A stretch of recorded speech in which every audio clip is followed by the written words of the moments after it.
Bienvenidos compañeros del curso de Filosofía del Lenguaje de la Escuela Nacional de Antropología e Historia. En los siguientes dos videos voy a hablar acerca de la teoría de las ideas y la teoría del lenguaje de John Locke. En este primer video voy a hablar acerca de la teoría de las ideas.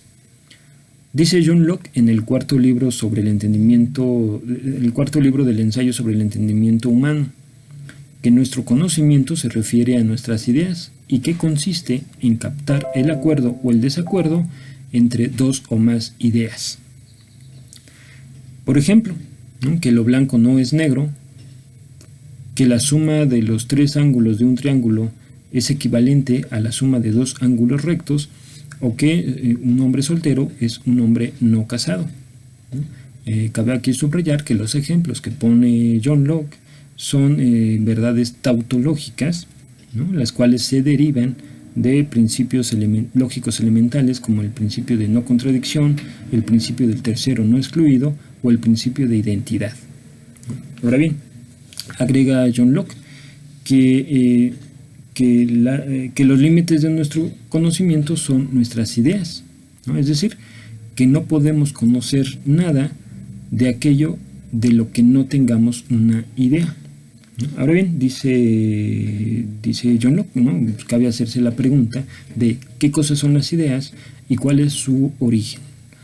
En el segundo libro del ensayo sobre el entendimiento humano, John Locke define a la idea como el objeto del acto de pensar, es decir, que una idea es una entidad mental, es el objeto del acto de pensar.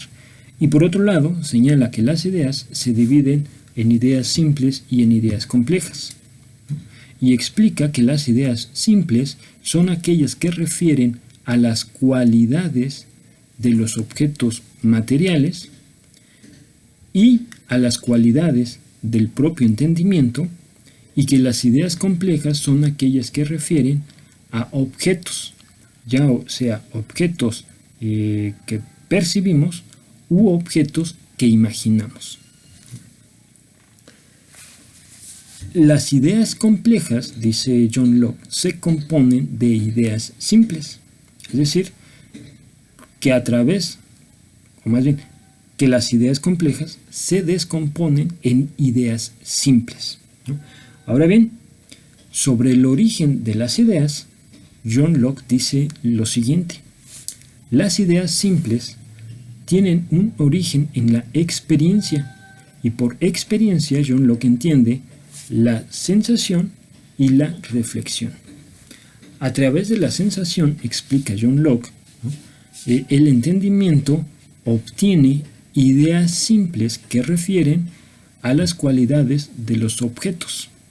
Por ejemplo, ideas de tonalidades de luz, ideas de temperaturas, o ideas de texturas, o ideas de dimensiones. Y a través del acto de la reflexión, el entendimiento obtiene las ideas que refieren a las cualidades del propio entendimiento. Para hablar acerca de la sensación, John Locke recupera la teoría de la percepción que desarrolla Aristóteles en el Tratado sobre el alma. En aquel texto, Aristóteles explica que los objetos materiales imprimen una huella de sí mismos en el sentido externo del alma, y que posteriormente esa imagen imprime una copia en el sentido interno del alma. El sentido interno del alma sería la imaginación, y el sentido externo del alma sería la percepción.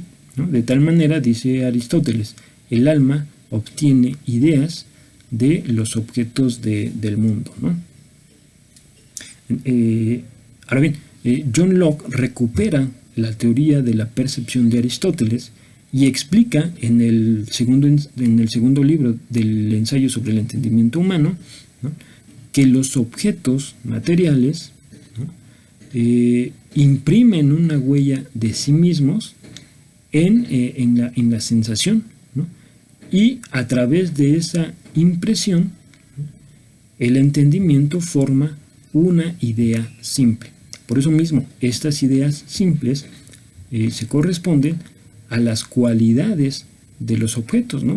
Cualidades como la tonalidad de luz, la temperatura, la dimensión, el peso o la textura, ¿no? Por otro lado, dice John Locke, a través de la reflexión, el entendimiento obtiene las ideas de sus propias cualidades, ¿no? El acto de la reflexión es aquel a través del cual el entendimiento se toma a sí mismo como objeto de reflexión, ¿no? De entendimiento, ¿no? Y entonces percibe sus cualidades, ¿no? Como la cualidad de pensar, de sentir, de imaginar, de soñar, de afirmar o negar, ¿no? Etcétera, ¿no?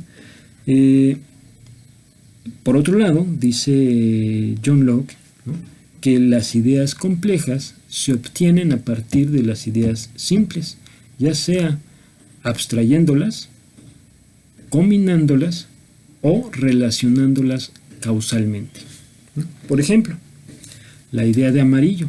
La idea de amarillo la obtenemos cuando nosotros tomamos una serie de ideas simples, que en este caso responden a tonalidades de luz, las separamos de todas las demás ideas simples que la puedan estar rodeando y las contemplamos como una totalidad, ¿no? Y de esa manera llegamos a la idea de amarillo o de rojo o de azul o negro o lo que sea, ¿no?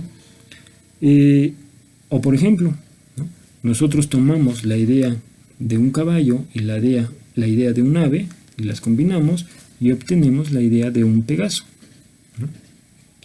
Las ideas complejas pueden referirse a objetos reales o a objetos meramente imaginados, ¿no? Son el resultado de una combinación de ideas y por eso pueden ser combinaciones arbitrarias o combinaciones reales, ¿no?, que se corresponden con una realidad, ¿no?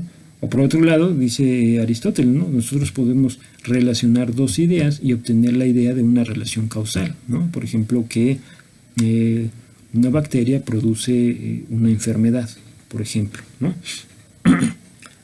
Sería la idea de una relación causal.